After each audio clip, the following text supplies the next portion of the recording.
I'd like to begin by asking you to tell us your full name and the postcard you'll be discussing. I am Elias Jacob Lieberman.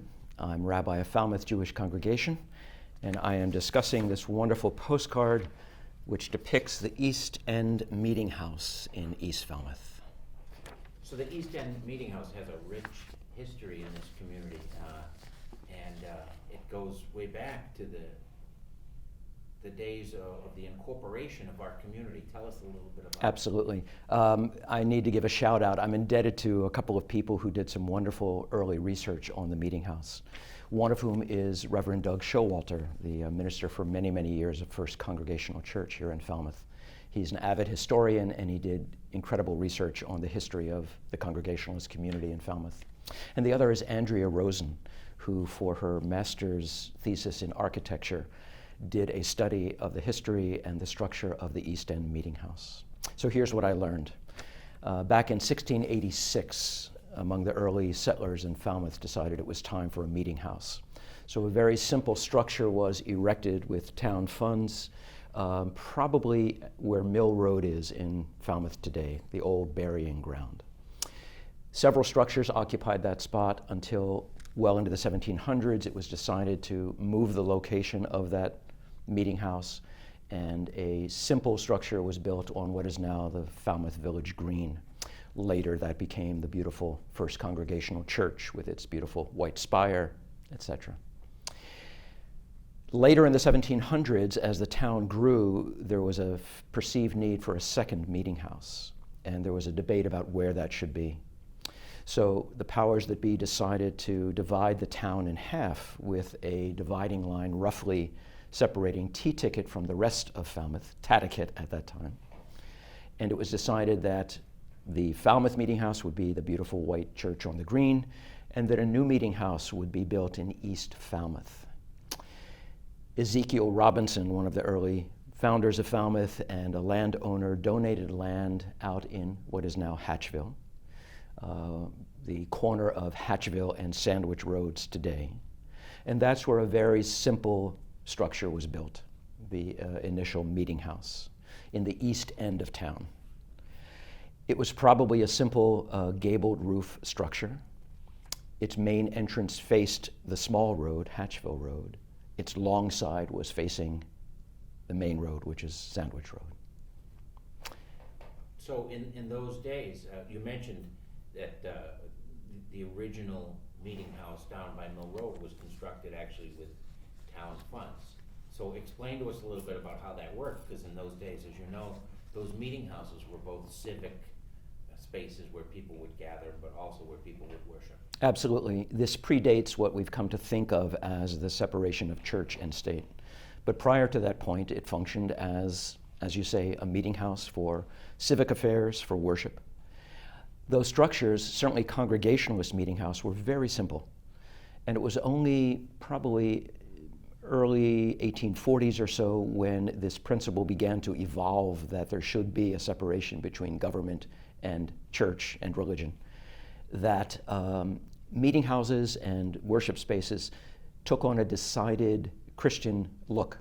Spires were added, bells were added, as if to say we're now dedicating this space for religious purposes. Civic purposes might be held elsewhere. And so that's when many of those buildings begin to look more like a stereotypical New England church. And that was true for the East End Meeting House. 1842, a member of that congregation whose name was Shubael Lawrence, and I meant to look up the derivation of that name because it's certainly a biblical name, and to the best of my Hebrew knowledge, it probably means God's oath, Shuvah El. Regardless, he left a bequest in his estate. He said, I will leave to the East End Congregational Society the sum of $10,000 to be invested in what he described as good stocks, which will serve as a preaching and teaching endowment to fund a minister and his service to the community. And I'll give you that gift if you do the following. If you rotate the building 90 degrees so that the main entrance faces Sandwich Road, if you put up a spire and a bell, and if you agreed to maintain the cemetery behind the meeting house in perpetuity. The congregation jumped at that opportunity. It met his requirements within 2 years of his will being probated, and the meeting house really took on the look that it has to this very day.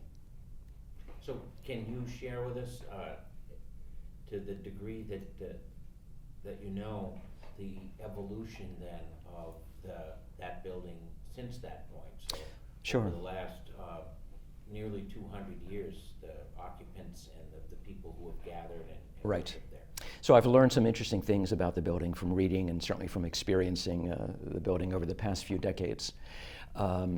When it was originally built, there were galleries on 3 sides of that building, upstairs galleries. Those galleries were designated for the poor and for servants. Pews down below, the fixed pews, were essentially sold to family members. When the building was rotated, 2 of the side galleries came down. There was a remaining gallery in the back, which still exists. The building really had no heat, not surprisingly. There were 2 pot-bellied stoves with long pipes going around sides of the building, not doing much. The records indicate that people would bring heated bricks. They would bring small portable stoves of some kind to set at their feet, and the pews had doors to try to keep out some of the draft. But it's hard to imagine that it was a very comfortable space, especially in winter weather. It's still a very beautiful building. Much of the glass windows are still the original glass. Through the years, the building suffered from the weight of that additional steeple and bell. Since the building was not originally designed to carry that weight, over the course of time, the roof began to experience some serious sag. So I'm jumping ahead now. So by the 1960s, that congregation had grown quite small, and it was hard to find the finances to maintain that building in the way that it needed to be. A society was formed, the East End Congregational Society, circa 1964, and it set about to do some serious fundraising to address some of those problems with the building, and it was quite successful in that regard. The building was used somewhat beyond that point. It was open to many different denominations who would use it, and almost exclusively in the summer by that point. Summer worship became a factor from the 1960s on. By about 1981, that group had grown so small that the decision was made to see if there might be another faith community interested in taking over that building and taking over the responsibility of maintaining it. And by happy coincidence, certainly for the Jewish community, that was right at the time when a fledgling Jewish congregation was being formed. Bob Ament, Jeff Oppenheim, 2 stalwarts of our community, were movers and shakers, both young men at the time, but they realized that there were probably enough Jews in Falmouth by that point to see if it would be feasible to pull together a congregation. And that's what happened around 1981. And around that time, this wonderful offer came from the East End Congregational Society. We'd like to offer you this historic meeting house. We'd like to offer you the parsonage house, which sits just down the road on Hatchville Road, as well as that preaching and teaching endowment.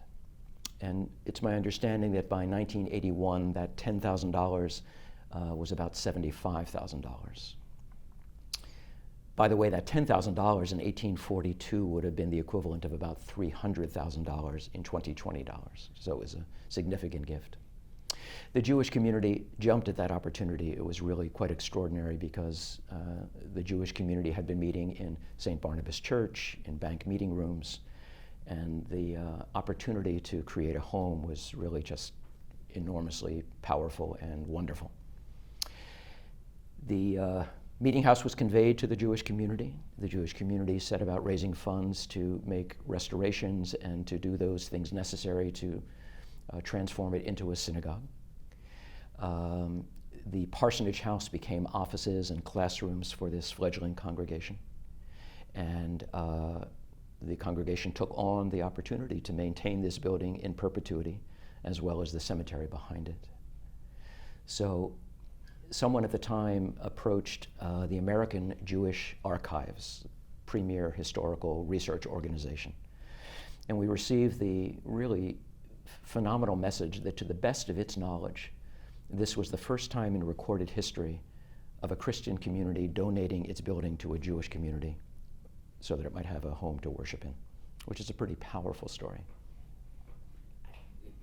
I until this very moment, didn't know that portion of the history. So what a remarkable example of the sense of community that to this day is woven through so many facets of our community. Absolutely, Troy. Right around that time, circa 1983, the first Jewish service was held there on July 29th, 1983, a Sabbath service. And members from all over the community were invited and attended. Jewish communities need and go to great lengths to attain a Torah scroll. The Torah contains the 5 books of Moses and is read regularly in Jewish worship. The congregation did not have a Torah scroll, but was able to acquire one with a very special history. After World War II, it was discovered that the Nazis had collected Torah scrolls and Jewish ceremonial objects from all of the Jewish communities that they had destroyed in Europe. They gathered all those items in Prague and warehoused them. At the end of the war, they were discovered, including hundreds of Torah scrolls, some that were centuries old. In many cases, they were too far damaged to ever be used again. Those which could be restored were sent to a synagogue in Westminster, London, which became the repository for what are called Shoah scrolls. Shoah is the Hebrew word for devastation, the word referring to the Holocaust. Those scrolls that were able to be repaired were then made available on permanent loan to Jewish communities around the world. Falmouth Jewish congregation applied for one of those scrolls, and the cost of bringing it here, shipping it, insuring it, were donated by the Church of the Messiah in Woods Hole. So that church, that community, made possible a key element in the celebration of Jewish life and worship for our community. And that's a gift that remains firmly in the minds of our community ever since. So really, the East End Meeting House symbolizes so much more than being simply a gathering place, but how it exists today is based on the story you just shared, is one of the shining examples of community, really. Absolutely, without question. By happy coincidence, the Hebrew word for a synagogue, 2 Hebrew words, beit, which means house, knesset, gathering or meeting. So Beit Knesset really can translate quite easily as a meeting house. And so it's very wonderful that the first worship space for our community was a Beit Knesset from 1797, a meeting house. That's wonderful. Is there anything else you'd like to share? I'll just give a quick synopsis of what happened since then. The congregation had taken over the meeting house circa 1982, did the necessary restorations, and began to use it full-time for worship. The congregation grew quite quickly in the 1980s, and it became apparent by that point that it would need to expand, but there was no room around the meeting house for that expansion. So the congregation purchased 10 acres of land across Hatchville Road and built a building with the possibility of picking up that meeting house and moving it across the street and then joining it to the building which was designed for that new space. For various reasons that I won't go into, that didn't happen. The meeting house still sits in its original location, and we have another beautiful facility, our Sefer Community Center building, which has a chapel, classrooms, social hall, etc. So we have these 2 wonderful buildings. The meeting house is still used, although primarily in warm weather. We put in heating and air conditioning back in the 1980s, 90s. So it is certainly functional, but most of what we do takes place in our community center building. But that building remains a cherished part of our congregation, and hopefully always will be. Wonderful. Thank you so much for sharing this rich history with all of them. You are very welcome. Thank you.